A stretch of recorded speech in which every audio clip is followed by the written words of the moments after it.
Joaquin Turina was a Spaniard who did much of his study in Paris.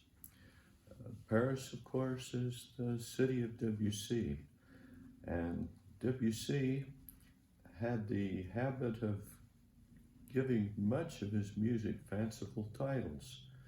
Now, probably the most familiar piece to us is Clair de Lune, which literally means moonlight. Now, you can debate whether or not, if you didn't know the title, you would think of moonlight. It may be a little bit doubtful, but still it does allow your mind to think about things. If you know the title is Moonlight, you can probably imagine how that could be moonlight. Maybe you can picture how it would be. Well, let's get away from moonlight now. Turina wrote a lot of pieces that he gave titles to, much like Debussy did. And one of his pieces is entitled From the Gardens of Murcia. I suspect you're like me. I didn't know anything about Murcia. It's not a name I recognized. So I looked it up, and I found that it's the 7th largest city in Spain, and it's on the Mediterranean.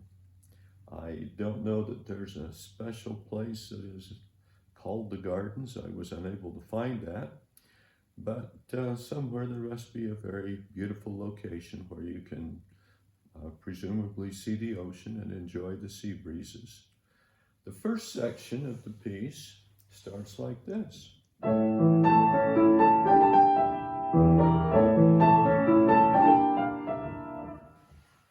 And if you listen to that, so that's beautiful, but that has an unusual scale in it.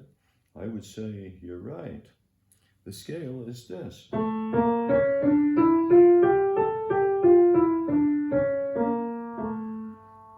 That is a rather strange scale, isn't it? If you said, well, it sounds a little bit like an Arabic scale, you would be right. It is an Arabic scale. And the Arabs ruled Spain. They conquered it in the early Middle Ages, and they ruled Spain for hundreds of years. And it was Ferdinand and Isabella that undertook the campaign to get rid of the Jews and the Arabs from Christian Spain, and they drove them out or forced them to convert to Catholicism in the early 1490s. And by 1492, they felt like they had pretty much finished the job. And 1492, by the way, is, of course, the year when Columbus sailed and discovered the Americas. And it's not coincidental that these two dates are common, because the voyages were in large part financed by the wealth that was taken over from the Arabs and Jews as they were forced to leave Spain. So the first section sways a little bit like a breeze, and it has an unusual ending. It ends like this.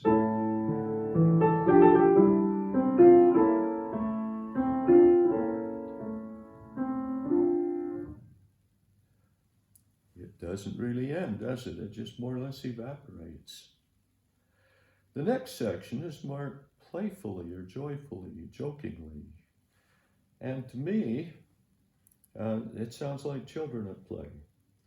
The tempo is somewhat faster, and it sounds like this.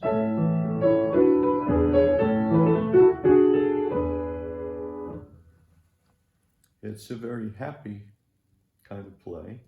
And for a moment at least, it sounds like that unusual scale is missing.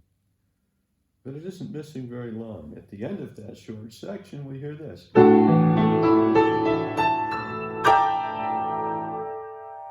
And you hear a chord that is somewhat reminiscent of that early section, the opening section. And then it goes back to something mysterious. It's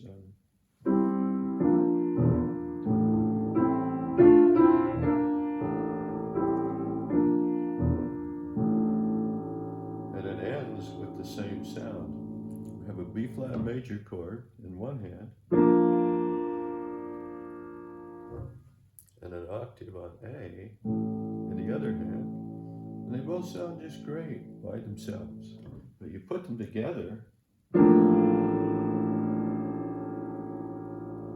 and they kind of grate on one another, don't they? And this is a technique that is called polytonality, where the two hands more or less hint at different keys. And then that just evaporates again, and section 1 comes back at a little bit higher key, marked expressively.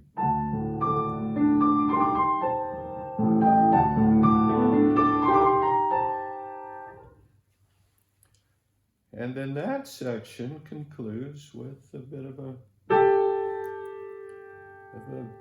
dissonance or struggle between these two different tones. And I'll play you the ending of that.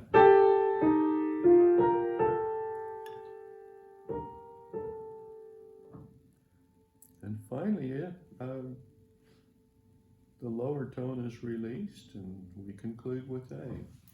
Now, the last section that we hear is reminiscent of the Children of Play. It opens like this.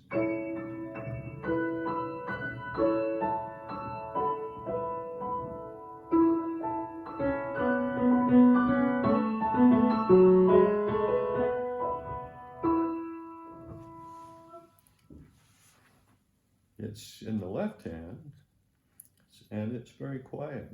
So to me, it either sounds like a memory, or maybe it sounds like we've walked a little bit away from the playground. And then finally, the piece concludes with what to me sounds like sitting on a hilltop, just enjoying the day and thinking about what I've experienced.